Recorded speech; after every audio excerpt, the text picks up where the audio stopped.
Bueno, bienvenidos y bienvenidas a la segunda sesión de esta tarde. Estamos aquí en la iglesia esperando que llegue el sábado, ya pronto va a llegar. No hay mejor lugar donde estar que en la iglesia del Señor para comenzar su día de reposo. Como les mencioné, vamos a comenzar el estudio de una lección muy interesante, una lección que tiene que ver con el fin del mal. Es la lección 17 en nuestro manual, lo que Jesús dijo acerca del fin del mal.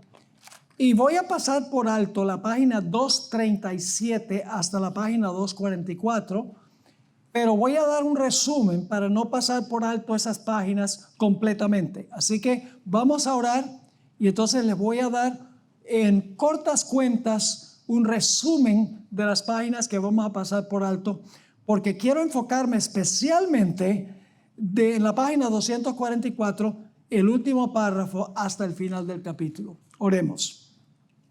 Padre Celestial, pronto empezaremos tu santo sábado. Qué glorioso retirarnos de todo lo nuestro para enfocarnos 100% en ti durante tu día de reposo. Queremos el reposo de Cristo en nuestro corazón. Y ahora anhelamos que tú nos bendigas con tu presencia.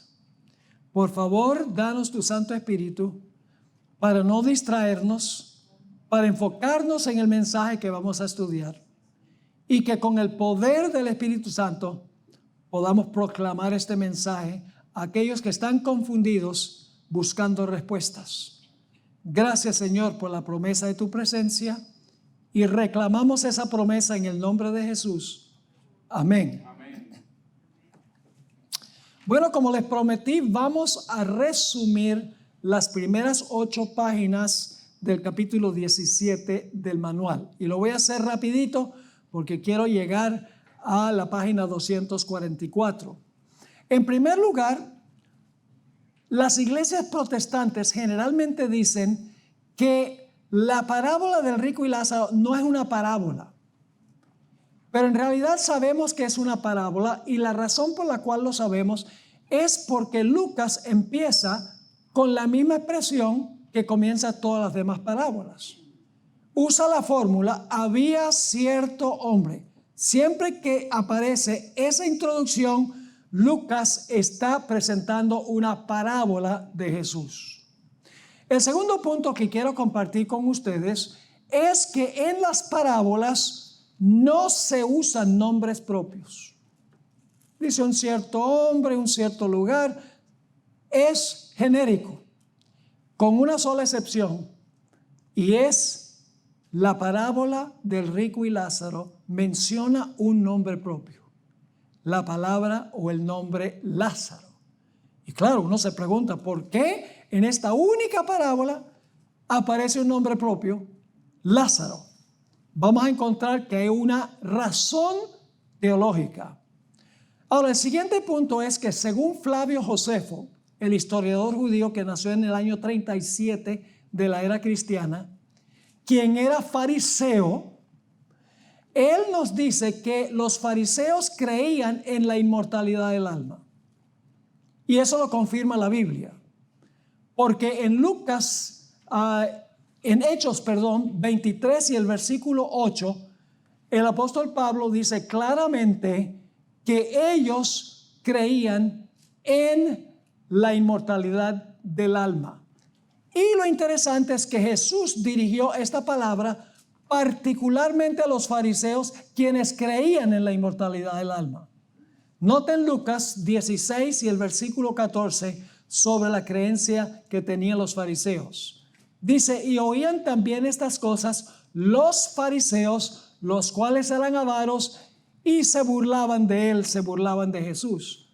Así que después de esto viene la parábola del rico y Lázaro. Jesús les está hablando a los fariseos que creían en la inmortalidad del alma, por eso usó esta historia particularmente. Otro punto es que Jesús no inventó esta parábola. Josefo escribió una obra que se titula Discurso a los griegos sobre el Hades, que tiene una historia muy similar. Es decir, esta historia era conocida en la época de Jesús. Jesús no inventó la historia. Está tomando una historia que existía, que usaban los fariseos, y está contando la historia para enseñar una gran lección. Ahora, hay varias cosas en la parábola que indican de que esta parábola no refleja las creencias personales de Cristo Jesús. Él está hablando en el idioma de los fariseos, quienes creían en estas cosas. Según la Biblia, los impíos son echados en el lago de fuego, no cuando mueren, sino después de los 1000 años. Y ustedes encuentran varios textos aquí en el manual que comprueban que Jesús no creía que los muertos van al infierno para quemarse cuando mueren, como dice la parábola del rico y Lázaro, sino van al fuego después de los 1000 años.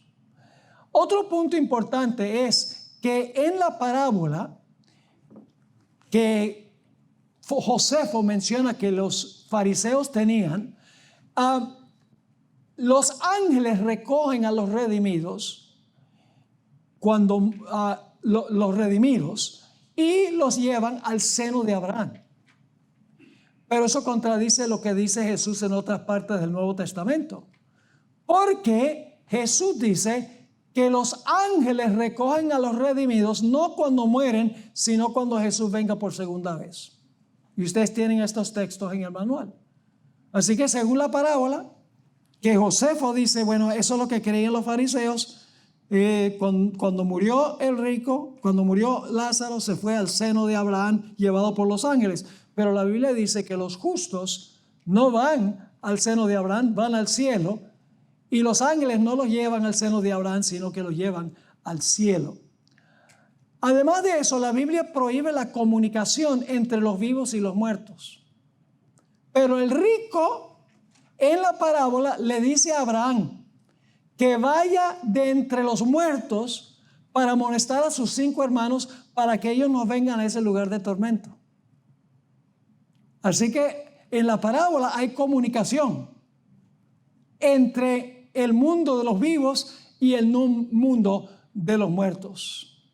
Otro punto es que según la historia y el resto de la Biblia, el rico fue enterrado, fue al sepulcro. Y en la Biblia nos dice que cuando una persona muere, esa persona no va al cielo ni va al infierno, sino que va al sepulcro. Así que esta parábola no puede contradecir todo lo que dice la Sagrada Escritura. Otro punto que demuestra que esta historia no es literal es que tanto Lázaro como el rico tienen partes fisiológicas, partes corporales en los lugares a donde supuestamente fueron cuando se murieron. Por ejemplo, el rico tiene ojos y tiene lengua en la historia, y Lázaro tiene dedo. Pero ¿qué pasa con el cuerpo cuando una persona muere? La Biblia dice que cuando una persona muere, la persona regresa al polvo. Entonces, ¿cómo es que el rico y Lázaro que han muerto tienen partes corporales que son conscientes y están actuando? El último punto es que la Biblia dice explícitamente que los muertos nada saben. Ahora, si los muertos nada saben, ¿cómo puede ser que el rico y Lázaro se estén comunicando después de muertos? Ahora, fíjense, voy a leerles una cita ahora, escrita por un autor que se llama Robert Morey. Escribió un libro, Death and the Afterlife.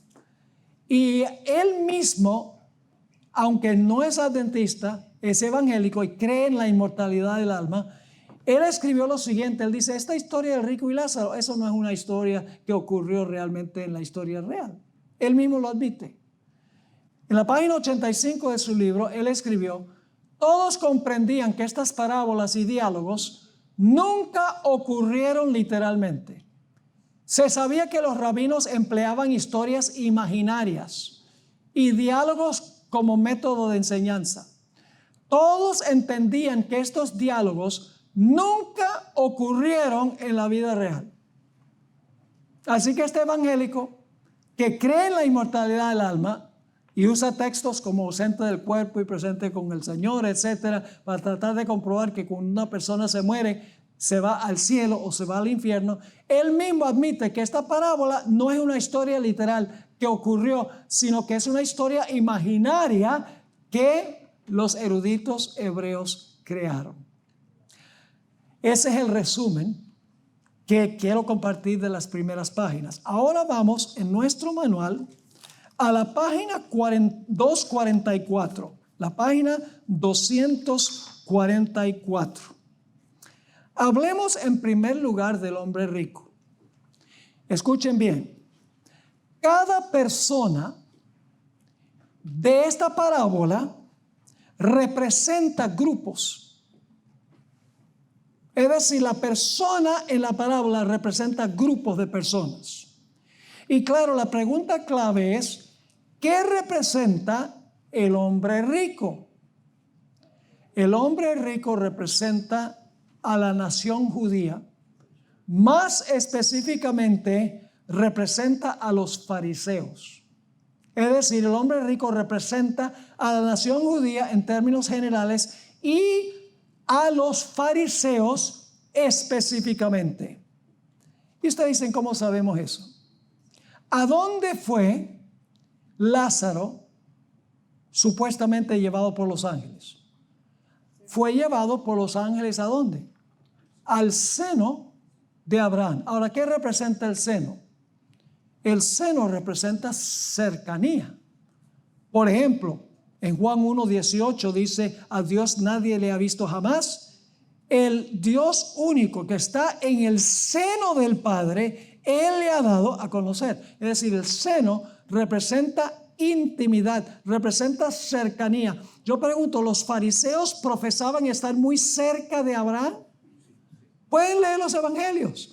Todo el tiempo estaban reclamando que eran hijos de ¿quién? Hijos de Abraham. Pero obviamente no eran, porque ellos no fueron al seno de Abraham. Al seno de Abraham fue ¿quién? Fue Lázaro. Ahora, esta historia, si se toma literalmente, entonces el seno de Abraham debe ser también literal. ¿Cuán grande debe ser el seno de Abraham para que estén todos los redimidos ahí? No, pero el seno es simbólico. Ok, el seno es simbólico y todo lo más es literal. Esa no es la forma como interpretamos la Biblia. Es una historia simbólica. Los fariseos creían estar muy cerca de Abraham. Por eso dice que Lázaro fue al seno de Abraham, porque Lázaro era en realidad un hombre que estaba cerca de Abraham, en contraste con el rico que profesaba estar cerca de Abraham, pero no estaba cerca de él. Ahora, está claro en esta historia que Jesús está usando sátira e ironía cuando el hombre rico le ruega a Abraham que envíe a Lázaro para sumergir la punta de su dedo en agua para que pueda enfriar la lengua en los fuegos furiosos del infierno. ¿De qué bien hace meter el dedo en agua para ponérselo en la lengua del rico que se está quemando en el fuego? Obviamente no es literal eso, es lenguaje simbólico. Es una historia simbólica a través de la cual Cristo quiere enseñar una gran lección y ya veremos cuál es esa gran lección.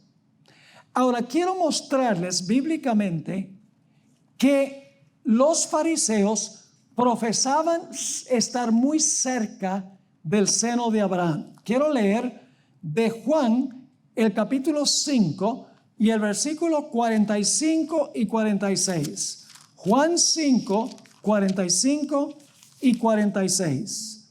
Dice allí Jesús: no penséis que yo voy a acusaros delante del Padre. Hay que nos acusa, Moisés, en quien tenéis vuestra esperanza. Porque si creyeseis a Moisés, me creeríais a mí, porque de mí escribió él. Pero si no creéis a sus escritos, ¿cómo creeréis a mis palabras? Jesús está diciendo, ustedes profesan creer en Moisés y creer en los profetas, pero por el otro lado, ustedes me rechazan a mí y esas escrituras apuntan hacia mí. Ahora vamos a leer Lucas 16, el versículo 24 y 25, y luego los versículos 27 al 30, para que ustedes vean que el rico profesa ser hijo de Abraham. Representa a los fariseos, representa a la nación judía. Dice allí, entonces él, dando voces, dijo, este es el rico, Padre Abraham. ¿Cómo llama el rico a Abraham? Padre Abraham, ten misericordia de mí y envía a Lázaro para que moje la punta de su dedo en agua y refresque mi lengua, porque estoy atormentado en esta llama. Y Abraham dijo, hijo. ¿Es una relación de qué? De padre a hijo. ¿Quiénes profesaban estar muy cerca de Abraham, en el seno de Abraham? ¿Quiénes reclamaban a Abraham como padre? Los judíos y específicamente los fariseos. Sigue diciendo. Y Abraham dijo, hijo, acuérdate que durante tu vida recibiste tus bienes y de igual manera Lázaro males. Pero ahora él es consolado aquí y tú eres atormentado. Y él dijo, entonces te ruego que, otra vez, Padre, que le envíes a la casa de mi padre, pues tengo 5 hermanos, de manera que les advierta a ellos para que no vengan también a este lugar de tormento. Está diciendo que los vivos, los muertos se pueden comunicar con los vivos. La Biblia prohíbe eso. Y Jesús lo sabía muy bien, porque Jesús conocía las escrituras. Nota lo que sigue diciendo el versículo 29. Pero Abraham dijo, tienen a Moisés y a los profetas, que les escuchen a ellos. Entonces él dijo, no. ¿Qué nombre usa ahora? No, Padre Abraham. Más bien, si alguno va a ellos de entre los muertos, se arrepentirán. Hay algo muy importante aquí. No lo voy a exponer ahora, pero lo vamos a exponer después. ¿Qué dijo? Más bien, si alguno va a ellos, a los 5 hermanos, de entre los muertos, se arrepentirán. Yo pregunto, me adelanto un poquito, ¿quería el rico que Abraham fuera y le avisara a sus familiares para que ellos no vivieran en ese lugar de tormento, sí o no? Claro que sí. Sería entonces un muerto comunicándose con los vivos. En Juan 8:39 dice, respondieron y le dijeron, nuestro padre es Abraham. Entonces yo pregunto, ¿los fariseos profesaban tener una cercanía muy estrecha con Abraham? ¿Profesaban estar en el seno de Abraham? Entonces, ¿a quién representa el rico? El rico representa al pueblo judío que profesaba tener a Moisés y los profetas y que profesaban que Abraham era su padre. Ahora escuchen lo que vamos a decir de próximo. El hombre rico creía en la inmortalidad del alma, ¿sí o no? Claro, porque está diciendo que de los muertos debía ir un mensaje a sus 5 hermanos que estaban vivos. El rico creía en la inmortalidad del alma, porque le rogó a Abraham que enviara a Lázaro de entre los muertos para hablar con sus 5 hermanos. Noten lo que dice Lucas 16:30. Entonces él dijo, no, Padre Abraham, más bien, si alguno va a ellos de entre los muertos, se arrepentirán. ¿Qué es lo que está diciendo el rico? Él quiere que vaya alguien de entre los muertos para hablar con los 5 hermanos, que la Biblia prohíbe. Ahora, sin embargo, Abraham no creía en la inmortalidad del alma. Y por ende Jesús tampoco. ¿Cómo sabemos eso? Vamos a leer otra vez los versículos 30 y 31 del capítulo 16. Más bien, si alguno va a ellos, de entre los muertos se arrepentirán. Pero Abraham le dijo, ¿a quién? Al rico. Si no escuchan a Moisés y a los profetas, ¿hacia quién apuntaban los escritos de Moisés y los profetas? ¿Hacia quién apuntaban? Hacia Jesús, no olviden eso. Los escritos de Moisés y los profetas apuntaban hacia Jesús. Porque si creyeseis a Moisés, me creeríais a mí, porque de mí escribió él, dijo Jesús en Juan el capítulo 5. Ahora escuchen. Si no escuchan a Moisés y a los profetas, tampoco se persuadirán si alguno se levanta de entre los muertos.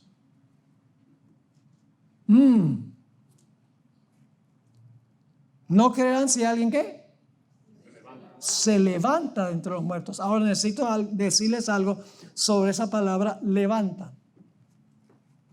Esa palabra la usa Lucas en muchos lugares, al igual que el Evangelio según San Juan, para referirse a la resurrección de los muertos. Esa palabra está hablando de resucitar de los muertos. Así que cuando Abraham le contesta al rico, él dice, ellos no van a creer si resucita a alguien de los muertos. ¿Qué creía Abraham? En la resurrección de los muertos. ¿Qué creía el rico?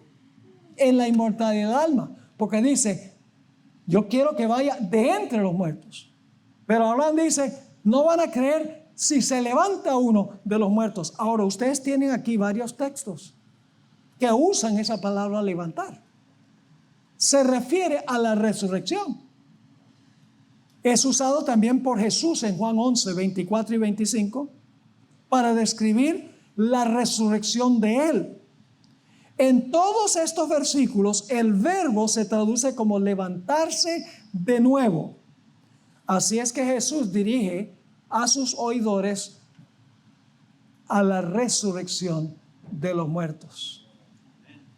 Lucas 24, 46 es uno de los ejemplos a donde se usa esta palabra levantarse, y les dijo, así está escrito, y así fue necesario que el Cristo padeciese, y se traduce, y resucitase de los muertos. Pero la palabra resucitarse es la misma palabra levantarse de los muertos que está en la parábola. Hay un contraste entonces entre lo que cree el rico, que representa a los fariseos que creían en la inmortalidad del alma, y los judíos también, y el concepto que tenía Abraham. Porque por un lado, el rico creía que uno de entre los muertos podía hablar con los 5 hermanos, mientras que por el otro lado, Abraham dice, no van a creer los 5 hermanos si alguien resucita de los muertos. Abraham creía en la resurrección de los muertos, mientras que el rico creía en la inmortalidad del alma. Ahora estamos en la página 247, página 247. ¿A quién representa Lázaro? ¿Quién representa al rico según la evidencia? Repasando, ¿a quién representa el rico? Los fariseos específicamente, que creían ¿en qué? En la inmortalidad del alma, y judíos en términos generales. Ahora vamos a ver a quién representa Lázaro. Lázaro representa a los gentiles. A los gentiles. Los judíos consideraban a los gentiles piedras. ¿Saben que cuando Juan el Bautista dijo, Dios puede levantar hijos de Abraham de estas piedras? El deseo de toda esa gente se explica que él estaba apuntando a los gentiles, porque los judíos creían que los gentiles tenían un corazón de piedra. También le decían a los gentiles cerdos y perros. Vaya, no eran muy políticamente correctos. Varios términos en la parábola, escuchen bien, indican que Lázaro representa a los gentiles. Vamos a notar una vez más Lucas 16, 19 al 21 para captar los vocablos claves. Dice, cierto hombre era rico, se vestía de púrpura y de lino fino y hacía cada día banquete con esplendidez. Y cierto pobre llamado Lázaro estaba echado a su puerta lleno de llagas. Ahora fíjense los detalles. Y deseaba saciarse con lo que caía. En realidad el original dice con las migajas de la mesa del rico, y a unos perros venían y le lamían las llagas. Palabras claves: migajas caían de la mesa, los perros lamían sus llagas. Ahora, en cierta ocasión, una mujer cananea vino a Jesús, una mujer gentil vino a Jesús. Tenemos que dejar que la Biblia explique la Biblia. Una mujer gentil vino a Jesús rogándole que sanara a su hija. Y fíjense lo que dice en Mateo 15, 26 y 27. Él le respondió diciendo, no es bueno tomar el pan de los hijos. Ah, está también el pan ahí, ¿no? El pan de los hijos. ¿Quiénes son los hijos? Los judíos. No es bueno tomar el pan de los hijos y echarlo a los perritos. Y ella dijo, sí, Señor, pero unos perritos comen las migajas que caen de la mesa de sus dueños. Todos los términos claves. Los judíos consideraban a los gentiles perros. Y los judíos nada más permitían que comieran las migajas de pan que caían de la mesa. Lenguaje simbólico. Ahora, el problema que tienen muchos cristianos es que ellos le añaden a la parábola palabras que no están allí. Por ejemplo, dicen que el rico y Lázaro fueron inmediatamente después de morir. La parábola no dice inmediatamente. Tampoco dice que el cuerpo de Lázaro fue sepultado. Dice Lázaro fue sepultado. No dice su alma estaba en tormentos eternos. La palabra alma no figura. No dice el rico, manda el alma de Lázaro. No dice el texto que el rico estaba en los tormentos eternos del Hades. No dice que la llama era eterna, que el alma de Lázaro estaba siendo consolada. En ninguna parte de la parábola aparece la palabra alma, ni la palabra eterna, ni la palabra inmortal. Pero los cristianos le añaden esos conceptos a la parábola porque creen, como los fariseos, en la inmortalidad del alma. El principio de la sabiduría está en la palabra de Dios, pero ¿cómo unir sus tesoros para alcanzar un conocimiento profundo? En Zoom TV Latino te presentamos Los secretos del amor de Dios, la serie de estudios bíblicos del pastor Daniel Miranda. 26 lecciones que revelan desde grandes profecías hasta secretos para tu vida diaria. Descubre el propósito de Dios para tu vida. Transforma tu estudio en un encuentro personal con el Señor. Adquiérela en nuestra tienda. Ahora estamos en la página 248. El propósito de la parábola. Vamos ahora a cubrir algo que la mayoría de los intérpretes han fallado en ver en la parábola. El mensaje central de la parábola. ¿Y por qué se usa el nombre propio Lázaro? Hay una razón en esta única parábola a donde se usa un nombre propio. Ahora estamos listos para explicar por qué Jesús usó un nombre propio en esta parábola. Jesús dijo que los hermanos de este hombre rico no serían persuadidos incluso si uno resucitaba de entre los muertos. ¿Correcto? La pregunta es, ¿persuadidos de qué? Vamos a encontrar persuadidos de que Jesús era el Mesías. Lo vamos a ver en la historia. Poco tiempo después, Jesús resucitó de entre los muertos a un hombre llamado Lázaro. Por eso usó el nombre. Resucitó a un hombre llamado Lázaro. Este fue el milagro más grande de Jesús y que demostró, más allá de cualquier sombra de duda, que Jesús era el Mesías, enviado por Dios en la carne. Sin embargo, los líderes judíos y particularmente los fariseos no creyeron que era el Mesías, a pesar de que uno resucitó de los muertos. ¿Están viendo la conexión? Nunca creyeron porque no creían a Moisés y a los profetas. Si no creen los escritos de Moisés y profetas, no van a creer si resucita un hombre llamado Lázaro de entre los muertos. Dice en Lucas 16:31. Pero Abraham le dijo, si no escuchan a Moisés y a los profetas, tampoco se persuadirán si alguno se levanta de entre los muertos. Menos de un mes más tarde que de decir Jesús esta parábola, resucitó un hombre llamado Lázaro. Noten lo que dice Juan 11, 43 y 44. Habiendo dicho esto, llamó a gran voz, Lázaro, ven fuera.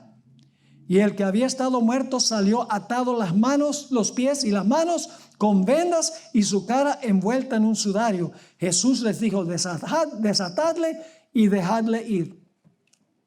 ¿Cómo reaccionaron los fariseos ante la resurrección de Lázaro? ¿Llegaron a creer en Jesús? No. Se negaron a creer que Jesús era el Mesías. Inclusive proclamaron un decreto de muerte contra él. Es de particular importancia que los fariseos fueron los que particularmente se negaron a creer y trataron de matarlo. Fueron los fariseos. Noten este pasaje de Juan 11, 46 al 50. Pero algunos de ellos fueron a los fariseos, algunos de los que vieron la resurrección de Lázaro. Fueron a los fariseos. ¿A quiénes? A los fariseos. Y les dijeron lo que Jesús había hecho. Entonces los principales sacerdotes y los fariseos reunieron al Sanedrín y decían, ¿qué hacemos? Pues este hombre hace muchas señales. Si le dejamos seguir así, todos creerán en él. ¿Cuál era el propósito de la resurrección de Lázaro? Que la gente creyera en Jesús. Pero Jesús dijo, si no creen a Moisés y los profetas, si no creen lo que dice el Antiguo Testamento, tampoco van a creer si se resucitó un muerto. Así que dice, si le dejamos seguir así, todos creerán en él y vendrán los romanos y destruirán nuestro lugar y nuestra nación. Entonces uno de ellos, Caifás, que era sumo sacerdote en aquel año, les dijo, vosotros no sabéis nada, ni consideráis que os conviene que un solo hombre muera por el pueblo y no que perezca toda la nación. ¿Creyeron cuando resucitó un hombre llamado Lázaro? No, más bien querían matarlo. Si no creen a Moisés y los profetas, tampoco se persuadirán si resucita uno de los muertos. Y no solamente querían matar a Jesús, sino también a Lázaro. Noten lo que dice Juan 12 y el versículo 9 al 11. Entonces mucha gente de los judíos se enteró de que él estaba allí y fueron, no solo por causa de Jesús, sino también para ver a Lázaro, a quien él había resucitado de entre los muertos. Pero los principales sacerdotes resolvieron matar también a Lázaro, porque por causa de él, muchos de los judíos se apartaban y creían en Jesús. ¿Están captando el cuadro? ¿Por qué usó Jesús el nombre propio Lázaro en su parábola? Porque en menos de un mes él iba a resucitar a un hombre que se llamaba Lázaro. Tenía que usar el nombre Lázaro para conectar la parábola con lo que ocurrió después. Y lo que él predijo se cumplió. Si no creen a Moisés y a los profetas de que yo soy el Mesías, no van a creer aunque resucite yo a un hombre que se llama Lázaro. Y sucedió exactamente de esa manera. En Juan 11, 43 y 44 dice que Cristo lo resucitó. ¿Y quiénes eran los que especialmente estaban fastidiados de que la gente creía en Jesús por haber resucitado a Lázaro? Dice en Juan 12, 19, entonces los fariseos dijeron entre sí, ved que nada ganáis, he aquí el mundo se va tras él. Todo el mundo se va tras Jesús, dicen ellos. En los problemas de los escribas y fariseos, Jesús preguntó cómo los escribas y fariseos escaparían alguna vez de la condenación del infierno. ¿Quiénes son los que iban a ir al fuego? A ver, la parábola, ¿quiénes iban al fuego? El rico. ¿Qué representaba el rico? A la nación judía, particularmente a ¿quiénes? A los fariseos. Y Jesús les dijo, serpientes, cría de víboras, ¿cómo puedes escapar de la condenación del infierno? Que también conecta con la parábola. El lamento y el crujir de dientes se cumplió literalmente cuando Jerusalén fue destruida en el año 70. Jerusalén fue quemada. Ahí está el fuego. Mientras la población lloraba y rechinaba los dientes. Note lo que dice Lucas 19 y el versículo 41 al 44. Lucas 19 y el versículo 41 al 44. Lloraron, era como el lloro y el crujir de dientes con que Jesús termina la parábola. Nuevamente Lucas, el capítulo 19 y el versículo 41 hasta el versículo 44. Jesús está descendiendo por el monte de los olivos para entrar al templo. Y fíjense lo que dice aquí en Lucas 19 y el versículo 41 al 44. Cuando llegó cerca de la ciudad, al ver la que hizo, lloró sobre ella diciendo, oh, si también tú conocieses a lo menos en este tu día lo que es para tu paz, mas ahora está cubierto de tus ojos. Porque vendrán días sobre ti cuando tus enemigos te rodearán con vallado y te sitiarán y por todas partes te estrecharán y te derribarán a la tierra y a tus hijos dentro de ti y no dejarán en ti piedra sobre piedra. Y ahora viene la explicación de por qué. Por cuanto no conociste el tiempo de tu visitación. ¿Quién los visitó? Jesús. No conocieron. No conocieron ni por los escritos de Moisés y los profetas, ni tampoco por la resurrección de Lázaro. También Mateo 22:7 nos dice que iba a pasar con la ciudad de Jerusalén. Dice, pero cuando el rey se enteró de que habían rechazado el llamado para aceptar al Mesías, se puso furioso y envió sus ejércitos, destruyó a esos asesinos y quemó su ciudad. Y el clamor y el dolor, el lloro y el crujir de dientes que menciona Jesús en varias de sus parábolas. Sin embargo, escuchen bien, esta parábola tiene una aplicación mayor. Jesús predijo que al final del siglo los hijos del reino serían arrojados a la oscuridad exterior, donde habría lamentos y crujir de dientes. Es mucho más amplio que solamente los judíos. Se aplica a todos aquellos que rehúsan creer los escritos de la Biblia. Dice en Mateo 8, 11 y 12, y les digo que muchos vendrán del este y del oeste, y se sentarán con Abraham, Isaac y Jacob en el reino de los cielos. ¿Quiénes son esos que van a venir de las cuatro direcciones del compás? Los gentiles. Sin embargo, los hijos del reino, ¿quiénes son esos? El pueblo judío que rechazó a Jesús. Sin embargo, los hijos del reino serán arrojados a las tinieblas exteriores. Habrá allí, ¿qué cosa? Llanto y crujir de dientes.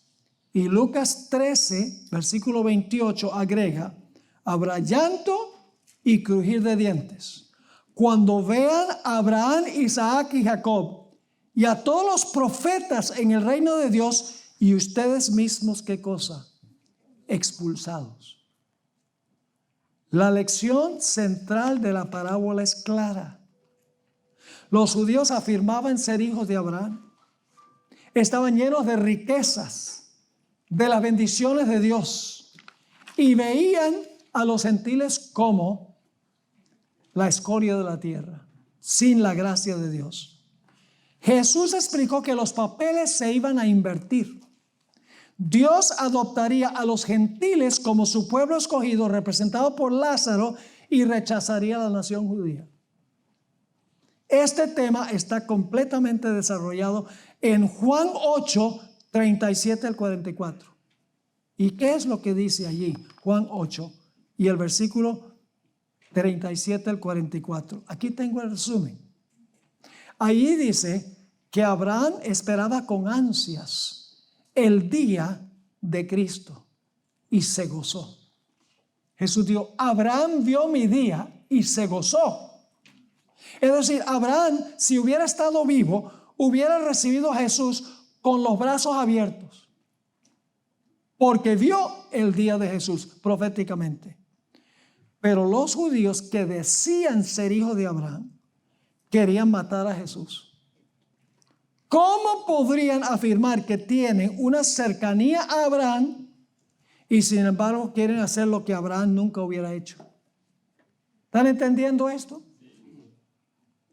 Al despreciar a Jesús, demostraron que no eran realmente los hijos de Abraham, sino más bien los hijos del diablo. Estamos hablando de los que rechazaron a Jesús. No estamos hablando de todos los judíos. No somos antisemíticos. Estamos hablando de la generación que rechazó a Cristo. Y todavía hay un velo sobre sus ojos que no les deja entender los escritos de Moisés y los profetas. Y Jesús dijo, los llamó hijos del infierno en Mateo 23, 33. Y dijo que terminarían en el fuego preparado para el diablo y sus ángeles. Que los gentiles terminarían comiendo en la mesa con Abraham, Isaac y Jacob. Y Jesús les serviría. ¿Están entendiendo esta parábola? Una parábola tremenda. Por cierto, como ya hemos visto, la nación judía fue quemada. Cuando su ciudad fue quemada por fuego, lloraron y rechinaron los dientes. Esta aflicción se describe, como mencioné, en Lucas 19, 41 al 44. El árbol del cual habló Juan el Bautista, que si no producía fruto, iba a ser echado ¿dónde? En el fuego. El reino fue quitado de la nación judía y dado a una nación que produce los frutos de ellos. Ahora, ¿será posible que la parábola se aplique también a nosotros? Nosotros hemos recibido grandes bendiciones. ¿Cómo no? ¿Conocen ustedes la parábola de los corderos y los cabritos? A veces pensamos que Dios va a condenar a las personas que pecan, que cometen pecados. Pero la Biblia también habla del pecado de omisión. No solamente seremos juzgados por lo que hicimos, sino por lo que dejamos de hacer. ¿Qué hizo el rico? ¿Alimentó al pobre Lázaro? No, se puede comer las migajitas. Está bien. Y puede estar ahí al pie de la mesa y que los perros vengan a lamberle las llagas. Pero no lo ayudó. Y por eso la parábola de los corderos y los cabritos es muy aplicable aquí. ¿Ustedes recuerdan esa parábola en Mateo 25? Ese gran día del juicio final, Jesús está sentado en su trono blanco, y delante de él están reunidas todas las naciones. Y Jesús dice a los salvos, venid benditos de mi Padre, heredad del reino preparado para vosotros desde la fundación del mundo. Porque tuve hambre y me dieron de comer. Tuve sed, me diste de beber. Extranjero, me recibieron. En la cárcel, me visitaron. Desnudo, me vistieron. Piedad práctica, como debería haber hecho el rico. Y lo interesante es que ellos ahora le dicen a Jesús, ¿cuándo te vimos así? Si nosotros vivimos en Houston en el año 2023 y tú estuviste en la tierra 2000 años antes, ¿cómo es que te vimos así? Jesús dice, en cuanto lo hicisteis a uno de estos mis hermanos pequeños, a mí me lo hicieron. Wow. Y luego se voltea y habla a los cabritos y dice, ¿ustedes van a ir a dónde? Al infierno preparado para el diablo y sus ángeles. ¿Tiene alguna conexión con la parábola de rico y Lázaro? Cuando recibimos muchas bendiciones, es nuestra responsabilidad compartir las bendiciones y no acapararlas, como el rico. Le dice a los cabritos, yo tuve hambre y no me dieron de comer. Es el pecado de negligencia, el pecado de omisión. Dios no solo nos va a juzgar por lo que cometimos, sino por lo que dejamos de hacer. Tuve hambre, no me dieron de comer. Tuve sed, no me dieron de beber. Desnudo, no me vistieron. Extranjero, no me recogieron. Enfermo, no me visitaron. Y ahora los cabritos se van a quejar y van a decir, pero Señor, si tú estuviste allá en Palestina hace 2000 años y nosotros pues vivimos ahora en Houston, ¿cuándo te vimos así? Si hubiéramos sabido que tú ibas a estar, te hubiéramos tratado como un rey. Y eso va a decir, en cuanto no lo hiciste, a uno de mis hermanos pequeños tampoco a mí lo hiciste. Dios nos va a juzgar también por lo que deberíamos haber hecho y no hicimos, con los recursos que Dios nos ha dado. ¿Y a dónde terminan los cabritos? Lean la parábola. Dice que son echados al fuego eterno. Y tenemos que hablar de ese fuego eterno antes de terminar. El fin del mal. Estamos ahora en la página 250. Si los malvados no son arrojados al fuego cuando mueren, ¿cuándo sucederá? La Biblia deja tan claro como el día que los malvados serán arrojados al infierno después de los 1000 años de Apocalipsis 20, no cuando se mueren. Echamos un vistazo más de cerca a esto. Y voy a resumir lo que va a pasar después de los 1000 años. Después de los 1000 años, los malvados van a resucitar. Y Dios abrirá los libros y les mostrará el registro de sus vidas. Tendrán la oportunidad de entender la justicia de su sentencia. Entonces, por primera vez en la historia, el cielo y la tierra, los vivos y los muertos, se inclinarán ante la soberanía de Jesús. Y toda lengua confesará y toda rodilla se doblará ante Él. Entonces, y solo entonces, Dios puede destruir el pecado y los pecadores y limpiar el universo. Y lo hará con fuego. Ahora hablemos un poquito del fuego.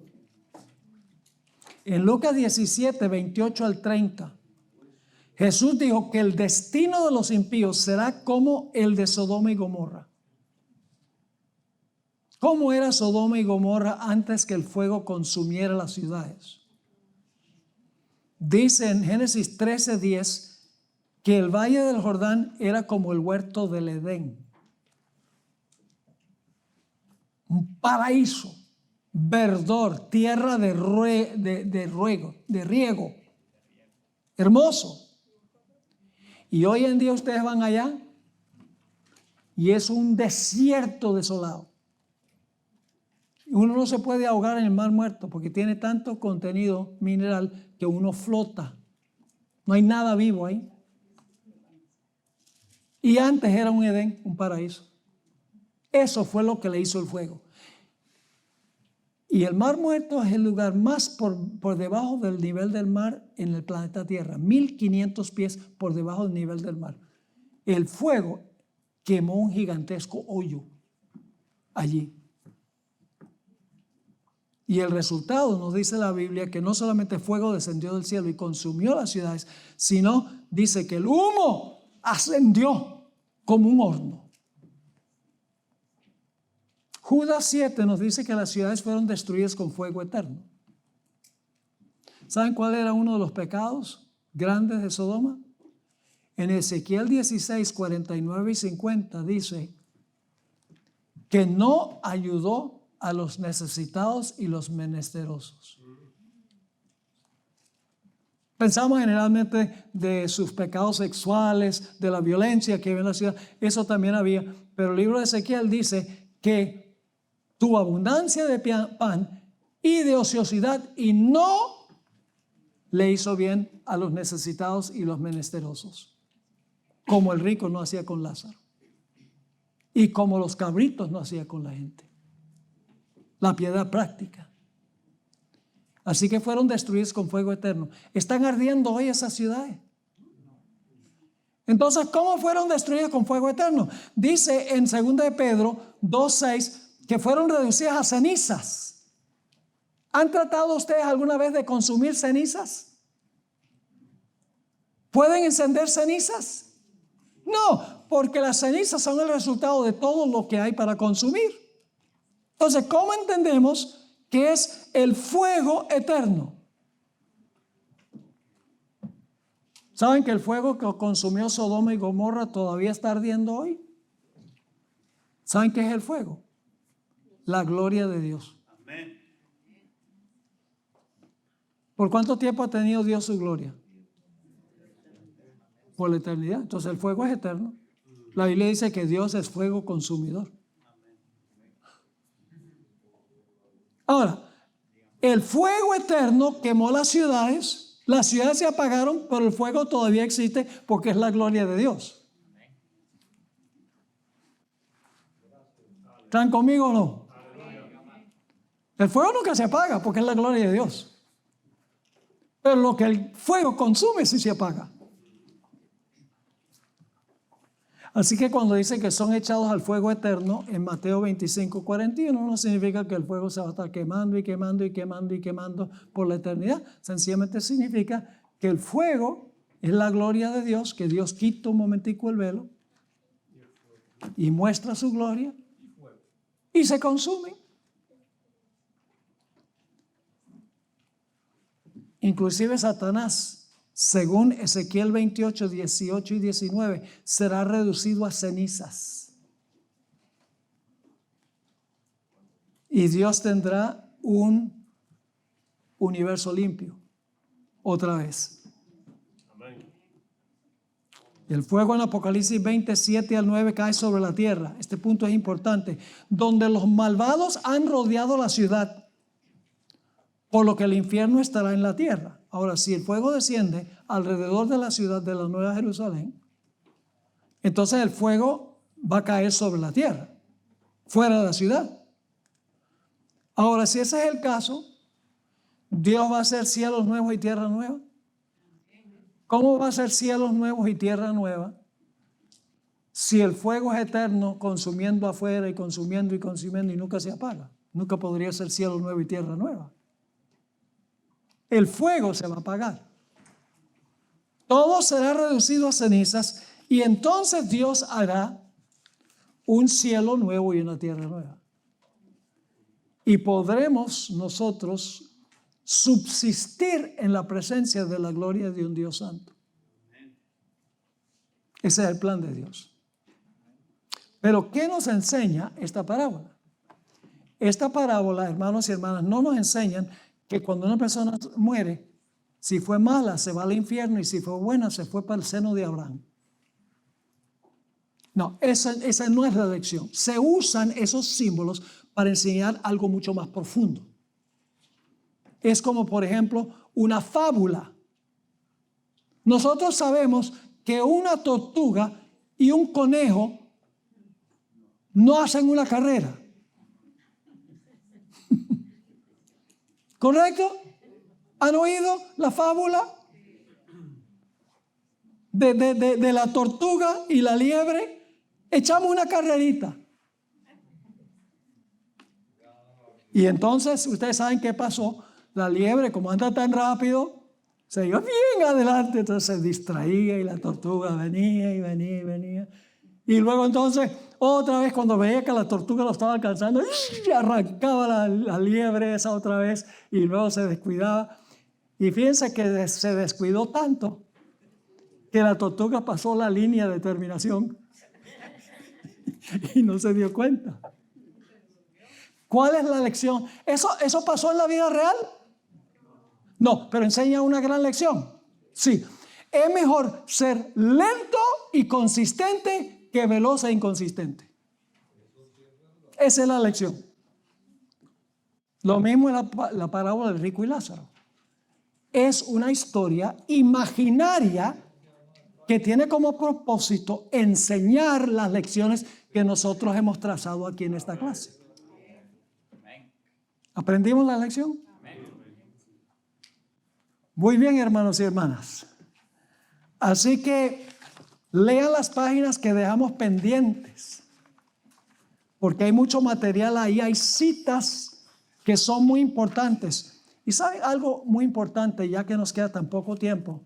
Jesús usaba parábolas que existían en su día, pero les daba un vuelco terrible. ¿Recuerdan los obreros que fueron a trabajar en la viña a diferentes horas del día? Algunos fueron a las 6 de la mañana, los últimos fueron a las 5 de la tarde. Los judíos tenían esa parábola y decían, los que fueron primero fueron los judíos y los que fueron de último eran los gentiles, y Dios le pagó más a los judíos que a los gentiles. Esa era la forma como ellos contaban la historia, existía. Pero Jesús tomó la parábola y la puso al revés. Dijo, cuando vino el final del día, a todos les pagó por igual. La gracia de Dios.